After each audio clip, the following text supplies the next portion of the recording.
O mundo esteve a ponto de acabar. Neste vídeo, vou te contar quais foram os momentos na história em que a humanidade esteve mais perto de sua extinção. É uma história real e muito mais aterrorizante do que você imagina. Se você se interessa por este tipo de conteúdo, não se esqueça de curtir e se inscrever para não perder as próximas histórias. Não existe um consenso absoluto sobre o momento mais perigoso da história da humanidade, já que o perigo pode assumir muitas formas: pragas, fomes, desastres naturais ou colapsos sociais. No entanto, se definirmos perigo como o risco de uma aniquilação total e global provocada pelas próprias ações humanas, a grande maioria dos historiadores, estrategistas militares e analistas de política externa concordam. A crise dos mísseis em Cuba de outubro de 1962 foi o ponto em que o destino da civilização dependeu de um fio. Durante 13 dias de tensão insuportável, as duas superpotências nucleares da época, Estados Unidos e União Soviética, se enfrentaram em um duelo que quase levou a um holocausto nuclear, um evento do qual a humanidade poderia jamais ter se recuperado. Para entender a magnitude do perigo, é fundamental compreender o contexto da Guerra Fria. Desde o final da Segunda Guerra Mundial, o mundo se dividiu em dois blocos antagônicos: o liderado pelos Estados Unidos, promotor da democracia liberal e do capitalismo, e o liderado pela União Soviética, que defendia o comunismo. Essa rivalidade ideológica se traduziu em uma corrida armamentista sem precedentes, especialmente no campo das armas nucleares. Ambos os lados desenvolveram arsenais massivos de mísseis balísticos intercontinentais, bombardeiros estratégicos e submarinos com capacidade nuclear, criando um equilíbrio de terror, baseado na capacidade da destruição mútua assegurada, MAD. A premissa da MAD era simples: se uma nação atacasse a outra com armas nucleares, a resposta seria tão devastadora que ambas seriam destruídas. Esse equilíbrio de terror baseava-se na ideia de que nenhum líder seria irracional o suficiente para iniciar um conflito que garantisse sua própria aniquilação. No entanto, esse equilíbrio era inerentemente instável e extremamente vulnerável a erros de cálculo, falhas técnicas, más interpretações ou simplesmente a audácia de um líder. Nesse contexto de tensão constante, a Revolução Cubana de 1959, liderada por Fidel Castro, foi um terremoto geopolítico. A apenas 90 milhas da costa da Flórida, um país havia se libertado da influência estadunidense e se alinhado com o inimigo comunista. Washington viu isso como uma ameaça direta à sua segurança nacional. A falha invasão da Baía dos Porcos, em 1961, uma tentativa desastrosa da CIA de derrubar Castro, só serviu para consolidar a aliança entre Cuba e a URSS. Foi nesse clima de desconfiança mútua que o líder soviético Nikita Khrushchev concebeu um plano audacioso e perigosamente provocador: instalar mísseis nucleares em Cuba. Seu raciocínio era múltiplo: proteger Cuba de uma possível invasão estadunidense, nivelar o desequilíbrio estratégico. Os Estados Unidos tinham mísseis nucleares de médio alcance na Turquia e em outros países aliados que apontavam diretamente para a URSS, e obter uma vantagem negociadora frente à Casa Branca. No entanto, Khrushchev subestimou a contundência da resposta estadunidense e o risco de seu próprio plano. Moscou subestimou a vontade da administração Kennedy de arriscar uma guerra total, enquanto Washington não percebeu o desespero soviético para nivelar um desequilíbrio de mísseis que consideravam insustentável. A crise eclodiu em 14 de outubro de 1962, quando um avião espião estadunidense U-2, voando sobre Cuba, fotografou vários locais de mísseis balísticos de médio alcance em construção. As imagens não deixavam margem para dúvidas. A URSS estava armando seu aliado com capacidade nuclear. No dia seguinte, a evidência foi apresentada ao presidente John F. Kennedy, que reuniu um comitê de assessores de alto nível, o ExComm, para abordar a crise. O ExComm se viu dividido. Os Falcões, liderados por figuras militares como o general Curtis LeMay, defendiam um ataque aéreo preventivo contra os locais de mísseis, seguido de uma invasão em larga escala da ilha. Argumentavam que era a única maneira de eliminar a ameaça e que a inação mostraria fraqueza. A maioria do pessoal militar acreditava firmemente que um ataque preventivo era a única opção para evitar um desastre maior.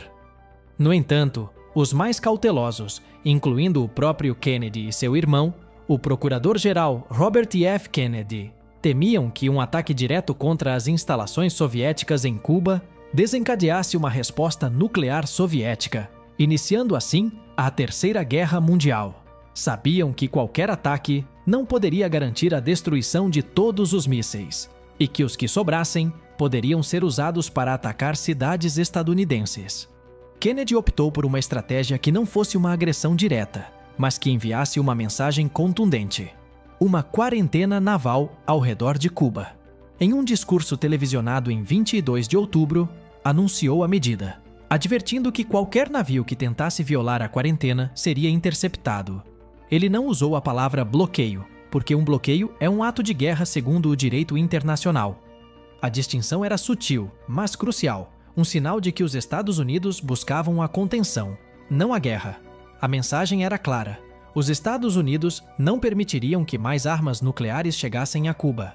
A tensão atingiu níveis máximos. Os navios soviéticos com destino a Cuba aproximavam-se da linha de quarentena. O mundo inteiro observava, perguntando-se se o primeiro disparo seria o início do fim. Felizmente, no último momento, Khrushchev ordenou que os navios parassem ou dessem a volta. A primeira fase do confronto direto havia sido evitada, mas o perigo estava longe de ter terminado. É sem dúvida fascinante o que presenciamos, então se este conteúdo é muito interessante para você, não se esqueça de curtir e se inscrever para não perder os próximos vídeos. 27 de outubro de 1962 é universalmente reconhecido como o Sábado Negro, o dia em que a humanidade esteve mais perto da aniquilação. Uma série de incidentes quase acidentais, combinados com a pressão extrema e a falta de comunicação, estiveram a ponto de desencadear um apocalipse. Um avião espião estadunidense U-2, pilotado pelo Major Rudolf Anderson, foi derrubado sobre Cuba por um míssil antiaéreo soviético. A morte de Anderson, o único falecido da crise, chocou a Casa Branca. Os militares estadunidenses pressionaram Kennedy para que respondesse com um ataque aéreo aos locais antiaéreos na ilha. A decisão de Kennedy de não o fazer, contra o conselho de seus generais, foi um ato de prudência crucial. Soube-se depois que a derrubada foi uma decisão tomada pelo comandante soviético no terreno, o general Issa Pliev, sem a autorização de Moscou. Um simples erro de protocolo quase desencadeia uma guerra nuclear.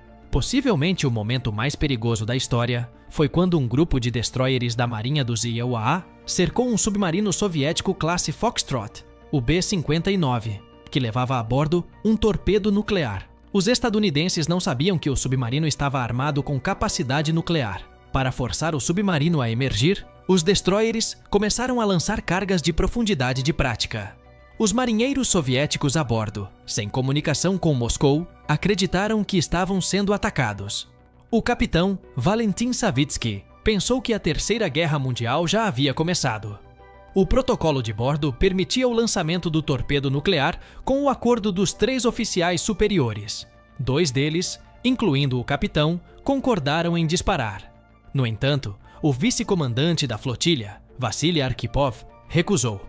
Em meio a um calor sufocante, falta de ar e pressão psicológica, Arkhipov convenceu seus companheiros a esperarem e emergirem para ver se a guerra realmente havia eclodido.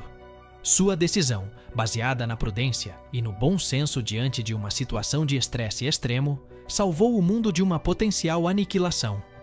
No mesmo dia, um avião U-2 de reconhecimento estadunidense, em uma missão de amostragem de ar sobre o Alasca, desviou-se e entrou no espaço aéreo soviético. O avião foi interceptado por caças soviéticos. Em resposta, a Força Aérea dos EUA enviou caças F-100 e 2 armados com mísseis nucleares Arar para protegê-lo. O incidente não escalou, mas ilustrou mais uma vez a facilidade com que um erro humano ou técnico poderia ter consequências catastróficas. Felizmente, o dia não terminou em desastre. O Sábado Negro serviu como um alerta para ambas as partes, que perceberam a insustentabilidade da situação.